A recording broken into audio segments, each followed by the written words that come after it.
Joining me to kick off today's show is a man that boasts a 15-0 record with 11 KOs. He's currently number 11 ranked WBA heavyweight. He's also the WBA Continental America's heavyweight champion, Deontae Pettigrew. Deontae, appreciate taking time to come on today, man. Man, I appreciate you for having me, man. Thanks for having me. Absolutely, man. Well, first things first, I want to get to know about your nickname a little bit. You go by the nickname Tank. How did the nickname come to be? I got two boxing nicknames. Actually, Okay. Tank it was pure coincidence. As you say, my name is Deontay. Everybody calls me Tay. No one calls me Deontay. It's Tay. So Right. gym, family, friends, whatever. We were in a gym one time and we had a guy. We inside joke about the guy. He can't really hear. So when I introduced myself, he's hey Tay. I'm Tay. He's like, Tank? I'm Tay. I'm like, Tank. And then my guy, Chris Ousley, my stablemate, professional as well, he's like, no, Tank sticks. Tank is what it is. And it was just Tank since then. All right. And then your other nickname, obviously the Mayor. You want to take us to that a little bit. How'd that come to be? Mayor came from just regular life. It was a moniker that was kind of given to me from the neighborhood, from the area. It Okay. was a kind of running joke thing. If you wanted something done or needed something done, Tay could get it done for you. All right. And one of my oldest friends like, hey, you like the mayor? And bam, it just stuck. All right. Mayor Tay and ran with it. Well, Tay, I want to get into your most recent fight. You fought Richard Larity Harrison on April 19th, second round KO. That's where you won your WBA Continental America's heavyweight title. Take us to that performance that night. Is that exactly how you wanted to go down? Did it go according to plan, or walk us through that performance? I mean, I got the win, I got the knockout, so I think it Right. went according to plan. I expected. I went in expecting to win. I went in expecting, maybe to go a little deeper into it. I Right. want to show some stuff a little bit. I'm actually kind of looking for a chance to display some of my arsenal, so to speak, display some skills. But like I said, got the win, got the knockout, so that was the result that I wanted. Mm-hmm. Um, that's what it was. As for the belt component, you obviously get the WBA Continental America's heavyweight title. To have that belt underneath your name now, what did that mean to you? I think it's huge. I Right. think it's the lot. I mean, it's the first rung on a ladder on the way up. Mm-hmm. I think it's big, just being noticed by the one of the major sanctioning bodies, the WBA. I mean, any avid boxing, person who knows the sport, they know it's like a lot of state titles and a lot of subsidiary titles and titles that you get that aren't really with sanctioning bodies and stuff like that. But to have and hold a legit sanctioning body title is a big deal. You just talked about the fact that in your most recent fight, you would have liked to be able to display some more of yourself. And I think that's a key portion because for yourself, 15 0, 11 KOs. Obviously, I know people that are starting to get to know you better and better now. But let's say for those that don't know you yet, how would you wrap yourself up? Like, how would you describe yourself in maybe a couple of words? How would you define Tay Pettigrew? Great question. How would I define me? That's a great question. I would say charismatic is All right. one. Uh, Attention garnering, Mm-hmm. larger than life, and I'm having fun. I'm having fun with the sport. I just if I have to pick a few words, I like the charisma aspect of it. Like my second nickname is the handsome heavyweight. Is what All right. Yep. so it's fun for me. I'm enjoying myself. This is fun, man. This is great. I'm having a time every time I get in the ring, and I'm not like I'm not trying to sound like cliche, but I'm having a time of my life every time I get in the ring. It's fun. Mhm.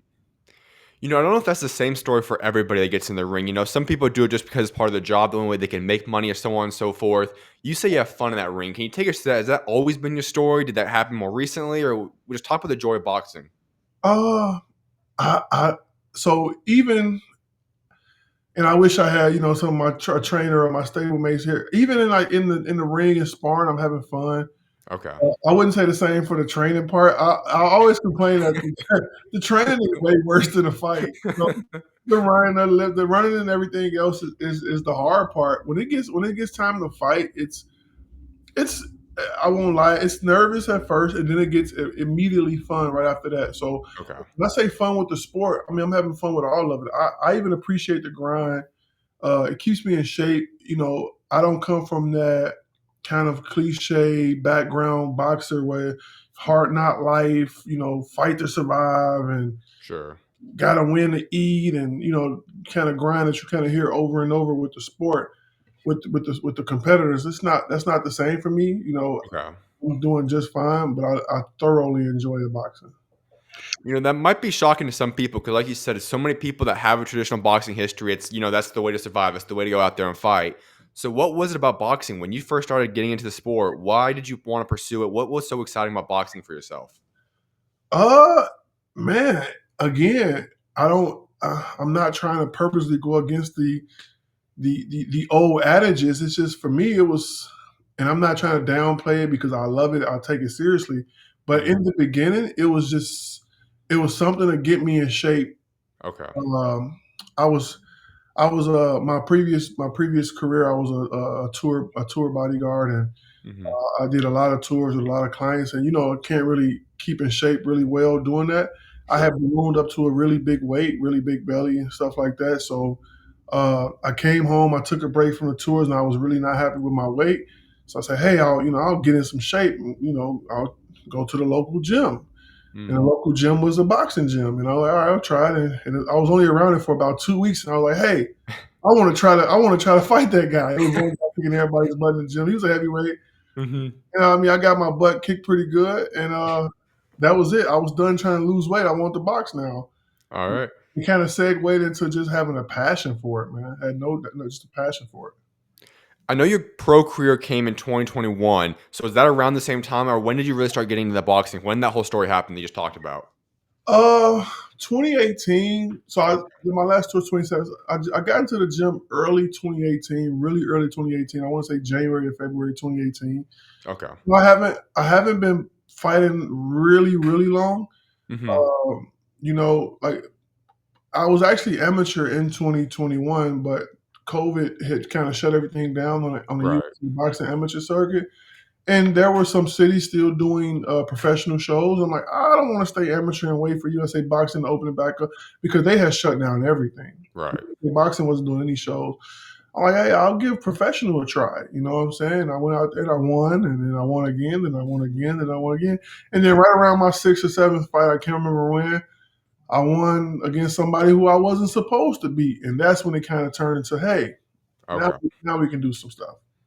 So if I would have told you back when you just decided to go to the gym just to get in shape that you know what, in a few years you're going to be a guy that's ranked in the top 15 of the WBA, what would your reaction have been?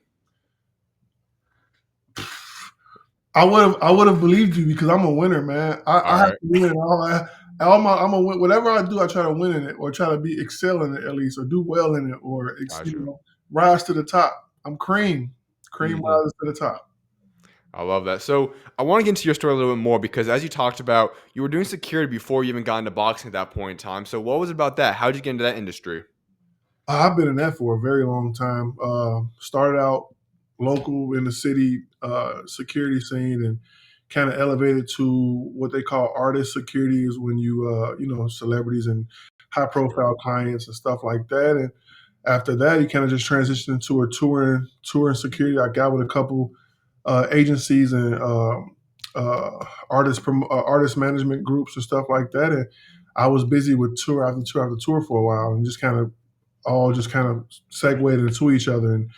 And when you're on those tours, man, the time is really not your own. You can't really work out on your own. So you're on the artist time pretty much the whole time. Hmm. So it proved difficult to keep it. I mean, you have to eat on the road. You're eating fast food and stuff like that. So it just kind of happened like that. When you talk about that, what would you say is the biggest thing you learned and helped you grow as a person during that time? Patience for sure, man. You learn a lot of patience. Mm. Patience is a big one, and you learn discipline because, uh, and not just discipline. I think actually I'll take that back. I think an even bigger thing you learn is, uh, it's kind of like being self sufficient because you're on an island, right? And Hmm. every sport, in most things, you have a team or you have some support or something like that. But Right. when you're out there on the road providing, artist security, you're on the island. It's just you.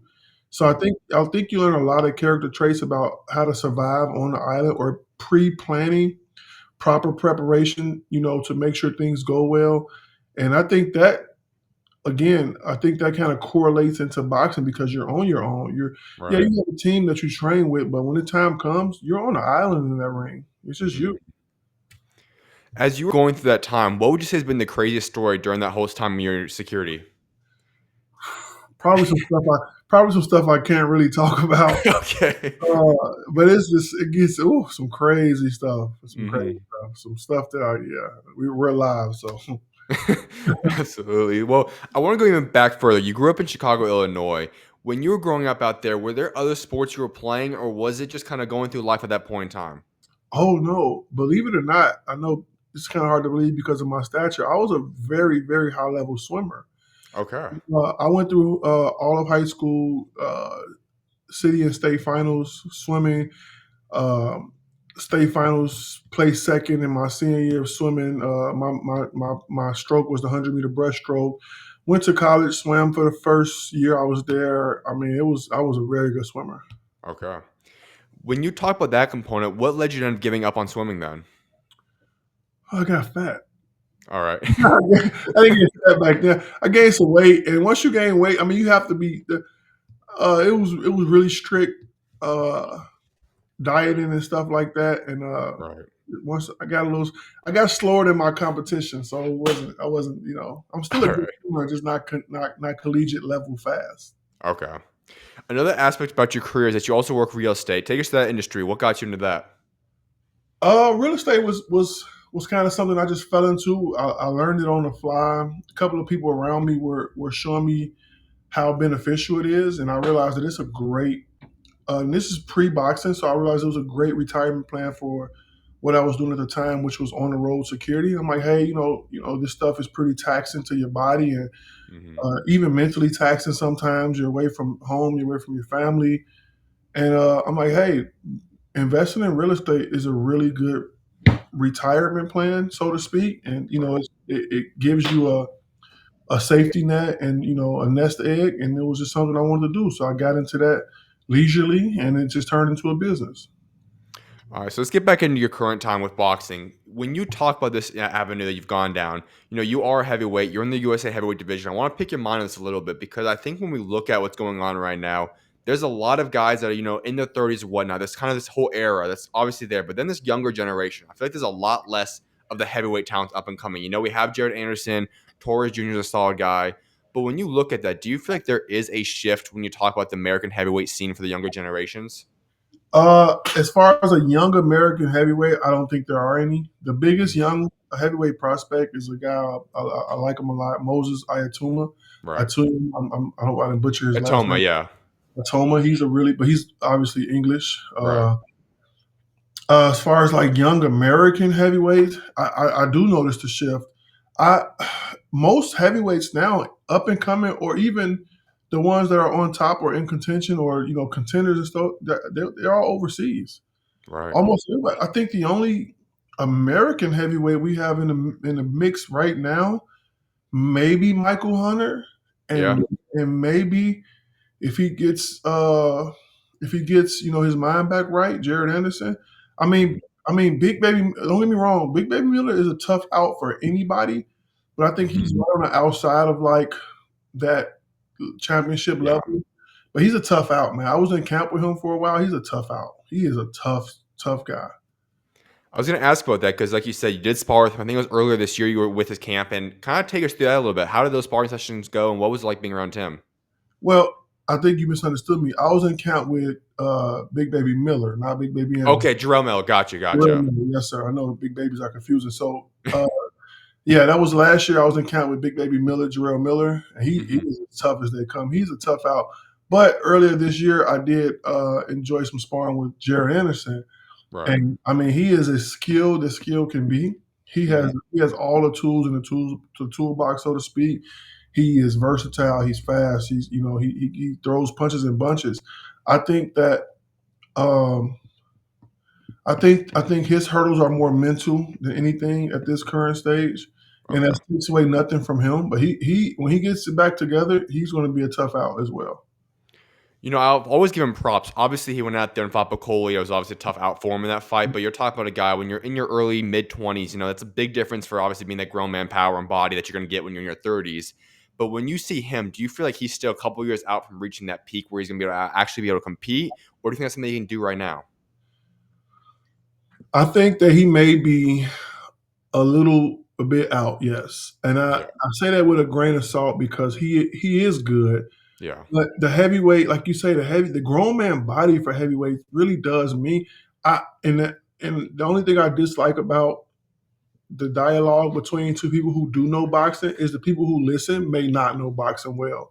right. Someone would say, "Oh, well, he's 26." It's not the same, man. It's just Yeah, not the same. Take it from mhm. someone who's been in the ring with up and coming high level amateurs who are 19, 20, 21, and guys who maybe be considered past their prime.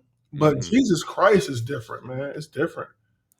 I think this was also been huge for yourself because obviously we talked about you didn't get going into professional boxing until you're in your 30s. Obviously, you're about 30 or 31 years old. 30, I was around 30.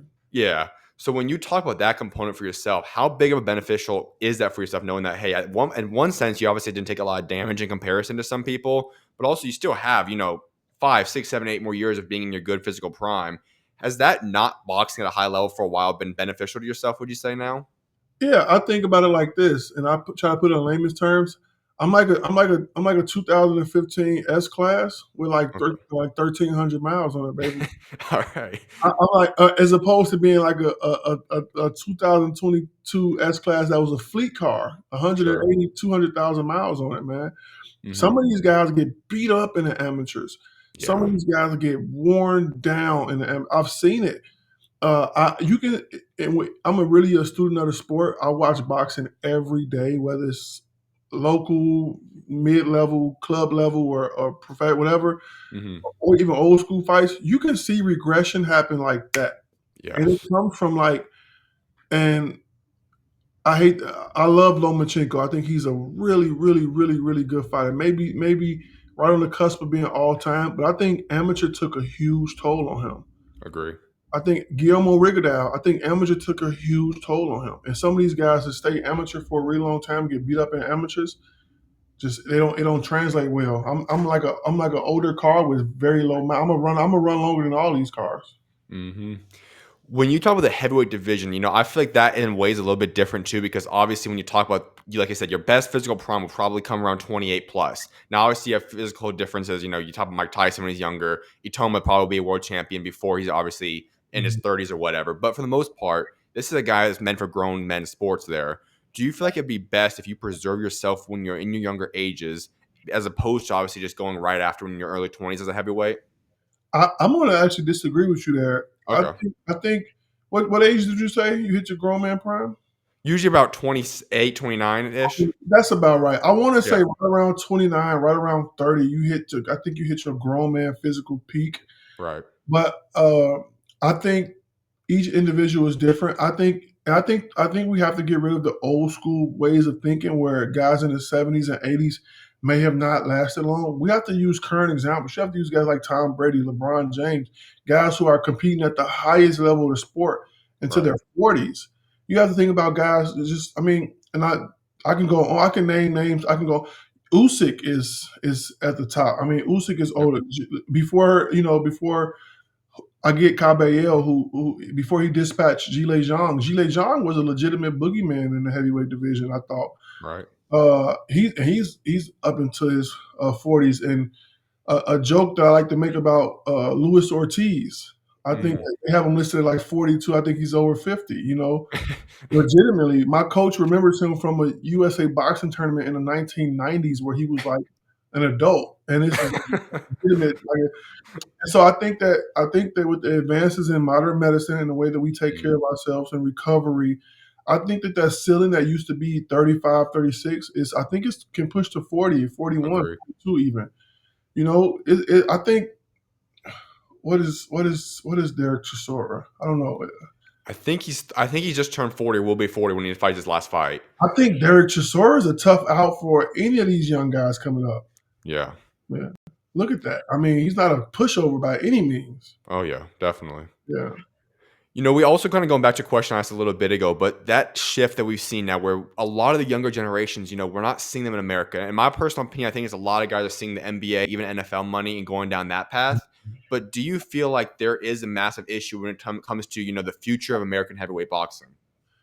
I think it stems from other countries. They take care of the amateur boxing monetarily to where unless you make the USA team, then America doesn't.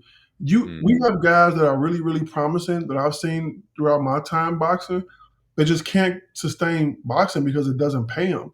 We call it losing guys to the trucks because my gym is right next to a CDL facility. CDL is commercial driver's license. You drive the big trucks. okay. We always say, "Oh man, we lost such and such to the trucks," because we look over and this guy's in CDL school now because he has to feed himself. He has to feed his family. I mean, we've lost a few. I mean, good guys, guys Mm, that if I had the means, I would bankroll them. really? I mean that good, but we quote unquote lose them to the trucks because they have to support themselves. And I also think that in America, you have to turn pro quicker and make quicker moves to get to the money, Right. whereas in other countries, you can develop. I just found out that in some countries, they pay you to stay amateur. You know, it's Yep. crazy. And so I think that's where our disconnect is with developing American boxers. And outside of that, most high level trainers, they won't even spend a lot of time with the amateurs. They'll wait till you Mm. turn pro because you're not making anyone any money. If you were in charge of this entire situation, specifically, let's say you're in charge, if there was a role of being overseeing heavyweight for the youth, what's the exact changes you would make today if you could make and implement certain rules, infrastructure, payments, whatever it is? What's the rules you'd put in place? I would absolutely provide some sort of monthly stipends to keep promising fighters fighting, but it would be based on maybe something like you being active enough in the sport, or like how the USA Boxing has current rankings. Maybe the top 25 guys would be in that Okay. stipend based category because guys will fight for it and you would strive for it. I would Right. do that. I would also make it easier and I would actually make it easier to travel and for sparring and stuff like that. That's also big here. Traveling for sparring is really expensive. Right. If you don't have legitimate sparring in your gym or in your area, you don't really get it. Mm, I'm actually a victim of that. And so I mean traveling for sparring camp, so to speak, those things are really expensive. So I would make it maybe some sort of I don't know system where traveling for sparring would be of gym by gym would get enough a stipend to go travel for sparring, so to speak. we talked about yourself and the fact that you already had these other industries you're working in, so you already had some financials. That wasn't the exact same story for yourself of needing the money to be able to survive. If that were the shoes you were placed in, when you were making that transition to start working out, do you think if you didn't have the financial stability that you would have pursued boxing like you have?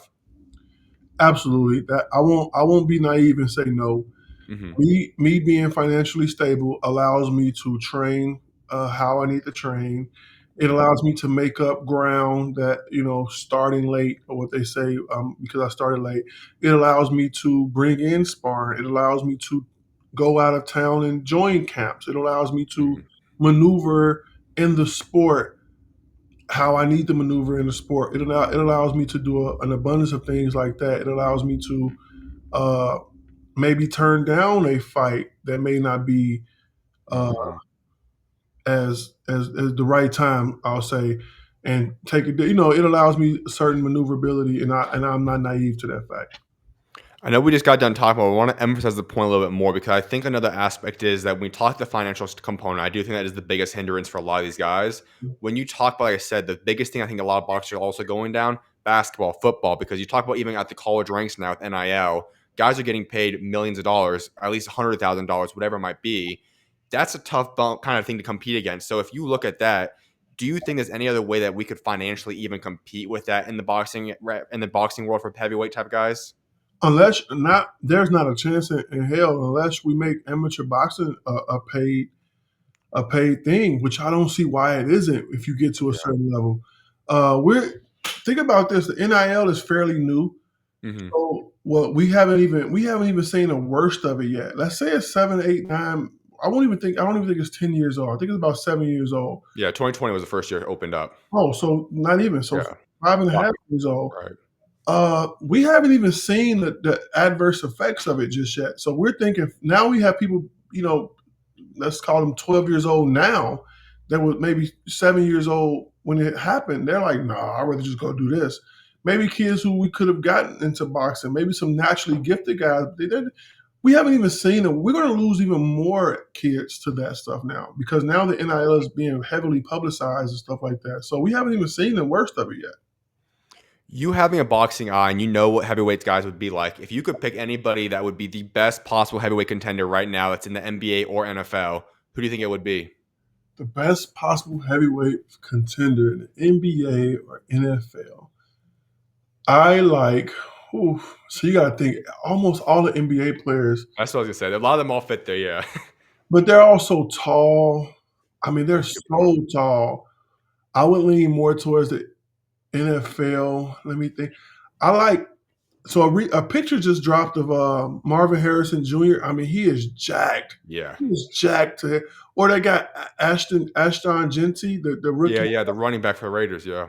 He is. I mean, he is jacked. And I know muscles don't win fights. I mean, look at Yeah. Tyson Fury. Look. I mean, but you got some freak of nature athletes. I mean, some of these guys are doing like. If I had to pick one, I'd go. And I would lean towards a skilled position because they're faster with their feet, faster with their hands. Good point. And they're still 200 plus pounds. I will go maybe. I like that kid Ashton Genty, man. I have to give it to him because he's such a freak athlete. You know what? I don't know how tall Well, Saquon is. Ashton's only 5'7" though. Oh, he's a short guy. Oh, Yeah. no, Yeah, I was gonna say. oh no, he's a short guy. Oh, Yeah, no. no, he's real small, yeah. He might be 5'8", but I think it was listed at 5'7", 3/4 Oh for the no, I didn't draft. know he was that short. Okay, Yeah. no wonder he's so jacked. He's a big. Yeah. I was gonna say, I don't know how that'd work out heavyweight, but I don't know, man. Maybe maybe like Alex Caruso, man. He's feisty yeah, as feisty as they come. I don't know, man. It's hard to say. I like for to get him sure. in the ring and see. For sure, for Yeah. sure. And well, I want to get back into your career now because we talked about something, and you posted on your IG story last night or earlier yesterday that something exciting is brewing. So I have to ask. I'm sure that was in regards to boxing. What is that possibly brewing right now? Uh, I'm anticipating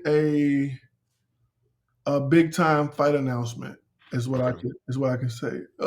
Bigger than normal. I mean, uh, I believe that very very very soon I am going to graduate from the club level, and boxing people who they know that term. I'm going to graduate from the club level, and I'm hopefully fingers crossed. I'm going to make my TV debut soon. All right. Yeah. Is this something we could see in the summertime, fall time? Like, what's the time zone you maybe think we could see you back? Summertime. All right. I like Yeah, it, man. summertime. And I also have to ask you though, there was rumors earlier this year, and I don't know how legitimate it was circling around X for a little bit, but it was that you were in discussions to possibly fight Deontay Wilder early in the year. Obviously, we know his new opponent's gonna be fighting. It's gonna be Friday, 2 weeks from Friday. Was that actually anything in the works or what? So that rumor was absolutely true. We Okay, actually we accepted the fight. really? All We right. accepted it. We didn't waste. We didn't when we got offered the fight. We accepted it. I mean, almost instantly. If I think instantly, it wasn't even. I like to discuss things with my team, but it was like, yeah, we're taking that. I Okay. do. I have all the respect in the world for Deontay Wilder. I don't think he's a chump by any means. I just think that he's beatable, and we could have beat him. Hmm. And we accepted it instantly. And then when we got back to them, they said no. Uh, Mm. and then they picked this guy, Tyrell Herndon, he's horrible. All his fights are in Colombia, and he has the worst record ever. He's probably gonna get knocked out. And I actually tried to fight Tyrell Herndon right when I was like 9-0, and he turned it down. Uh, Okay. yeah, he's a screw up. But yeah, we accepted the fight with Wilder. They said no, and they found this guy Herndon.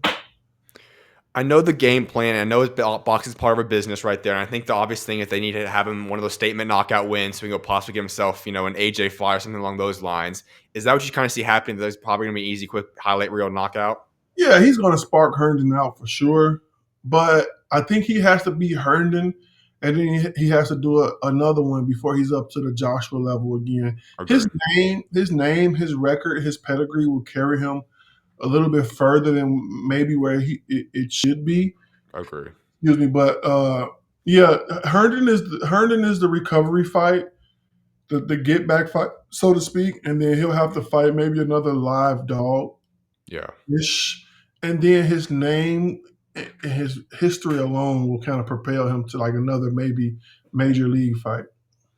You said the fact that you think he's beatable. And right now, I think when we look at Deontay Wilder's past couple of fights, it was not the same Deontay Wilder that we knew from 4 or 5 years ago. That dog in my opinion at least, it's kind of that dog, that destroy mentality almost was gone. I don't know if that was just because of how much he's gone through in his career, the Tyson Fury stuff that kind of weighed on him. I don't know if it was just mentality, the money, whatever it was, but it just seemed like he didn't have that same aggressive mindset. So do you feel like that's the portion when you looked at and you said he's beatable now? Is that kind of what you were seeing too? Yeah, I mean, it's no secret that he's never been, a technically sound fighter. He's always been vicious. He made Right. a he made a great statement one day. I love the quote he made. I love it. I live by it. That a fighter has to be perfect against him for 36 minutes. That Hmm. is so tough to do because he has an almighty equalizer that you go out any second. Take Yep. Luis Ortiz one. Luis Ortiz was beating him the whole fight, and then he just gets caught. Uh, when I say he's beatable, I mean, yeah, I agree. The fire's gone, the fire's out. The dog, he made a lot of money in the Fury trilogy. Hmm. Uh, when you get that level of comfort, it kind of does dim the fire unless you really do love the sport. And if Yeah. you remember, Wilder got into the sport for money. He's made that public. He's made that known. So I think that he's gotten his payday. I think the fire has died. He's not technically sound to begin with. If you keep an eye out for his heavy hands. Two, he has very limited movement in his legs. I think his legs are shot, and I just think that we would have outboxed him. I would have came in heavier. We would have had our way with him. Obviously, as you said, he's going to probably need another fight before he even gets to AJ level, whatever it might be. And if you go and have that big summer fight you were talking about there, is that a possible thing we could ever see come to fruition between you two? I would absolutely hope so. I would Okay. hope so. I would love to have Deontay Wilder as a notch on my belt. I would love it. His Mhm. name alone is just it draws attention, because he's been a knockout artist for so long. If I could get it, I would jump on it again. All But I right. don't see them declining it once just to accept it. I don't see it happening. Good point. There, there's a there's there's easier options than me. Okay. Well, I want to ask now to look at yourself because you talk about the next, let's say, 12 to 18 months, heading into 2027, and let's put it that way. Where do you see yourself at that point in time? Accomplishments, how many fights? Where do you see yourself in terms of standing, whether it be world champion status, contender, whatever it might be? Like, where do you see yourself in a year, year and a half? Year and a half, I want to be right around 20 fights, 20 Okay. or 20, but 20 to 22 ish, depending on how fast I can go, because I am still at the level where I can roll off 3 or 4 fights in a year. I'm Okay. not at that stage where guys only fighting twice a year and stuff like that. I don't want to. I don't want to get there. I mean, even Canelo now in his world championship, he tries to fight 3 or 4 times a year. But I want to be, if I'm honest, in the next 12 to 18 months, I want to be right around 20, 20 and 0, 22 and 0. If I'm not at least one of the champions, I want to be the number one contender for more than one sanctioning body. I want to be right in the mix. I mean, I think if I make the right moves, if I handle my part and I keep winning like I am, and I get 20, 20 and 21, 22 and 0, I'd have to be either a champion or right there. Hmm. If you were to talk about somebody, obviously we don't know exactly who you could be fighting that you're hinting at, but is there some people out there that you want to fight, even if it's not this upcoming one, but somebody, a local guy in Arizona or American guy or something along those lines? Like, if there's somebody that you would like to fight outside, maybe even Deontay Wilder? Oh, I got a hit list as long as the Constitution, baby. I got a hit list. All right. I got a hit list. I got a hit list. I want to get them and scratch the names off and move. As I scratch and progress, I'll either add or subtract the name depending on where we are in the rankings and Hmm. positioning. But I got a hit list for sure. Well, who's some of the guys on the hit list then? I'll name a few. I want to fight Joe Joyce. Okay. I want to fight. I want to fight Hergovich. All right. I want to fight. Frazier was David. Fraser Clark. No, it was Frazier Clark, but he just got beat really bad. So now I want to fight David Adelaide. Okay. Uh, I would love to fight Michael Hunter. Hmm. He's on my hit list. I was gonna say that one. Cassius Chaney because Mhm. he had a good scrap with Michael Hunter, and I know if it's a logical stepping stone if I beat Cassius, maybe puts me in a contention with Michael Hunter. A couple guys that I can see, those are kind of guys that maybe are a fight or two away. Some guys that I would like to fight right now.